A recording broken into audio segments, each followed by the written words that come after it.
Good afternoon বন্ধুরা, দেখো আমি আজকে কী রান্না করছি। আমার মাথায় না আজকে চাপ এনে দিয়েছি তোমার দাদা।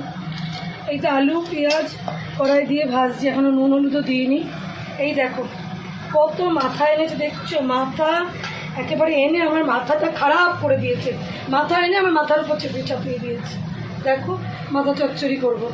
মশলা দিয়ে দিয়েছি। মশলা বলতে কী দিলাম বলো তো, নুন হলুদ লঙ্কার গুঁড়ো আর এখন 2-4 দানা মিষ্টি দেবো, এখনও দিইনি। আর কিছু দেওয়ার দরকার নেই। ভেটকি মাছের মাথা, বুঝেছো? ভেটকি মাছ 1.5 কেজি নিয়ে এসছে ফিলে। কালকে আমাদের বাড়িতে একটু গেট টুগেদার আছে, তো তাই সে ফিশ ফ্রাই হবে।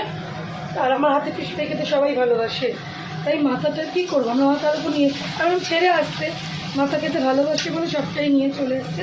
এখন হবে এই মাথা দিয়ে মাথা চচ্চড়ি। গরম জল দিলাম মশলাটা কষার জন্য। হ্যাঁ, কি এই নাড়ানাড়ি করছি, তো জল দিলাম। এবার জলটা দিয়ে না মাথাগুলো দিয়ে দেবো, বুঝলে? মানে আমি তো সেইভাবে করি, তোমরা তো অন্যভাবে করতেই পারো। আমার মনে হয় মাছের মাথায় ডাল হলে আদা ফাদা দিতাম, কিন্তু এই মাছের মাথায় চচ্চড়ি না, পেঁয়াজ দিয়ে নুন হলুদ লঙ্কার গুঁড়ো নামাবার আগে একটু গরম মশলা দেবো, এমনি ব্যাপক লাগবে খেতে। 1 থালা ভাত খাবার হয়ে যাবে।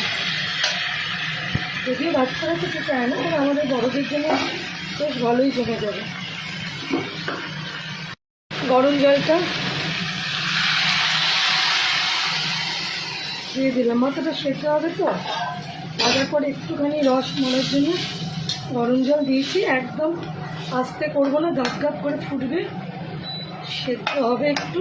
আমি নামাবার আগে অবশ্যই গরম মশলা দেবো। হয়ে গেল আমার কাটা চচ্চড়ি। তো বন্ধুরা, খুবই ভালো লাগে, যারা খাও তারা জানো, সেই স্বাদ লাগে, সেই স্বাদ। এই দিয়ে ভাত খাওয়া অপূর্ব। একদম গ্রেভিটাও শুকিয়ে গেছে, এইটুকু গ্রেভি টেনে নেবে। এবার আমি গ্যাসের এটা বন্ধ করে নামিয়ে ফেলবো।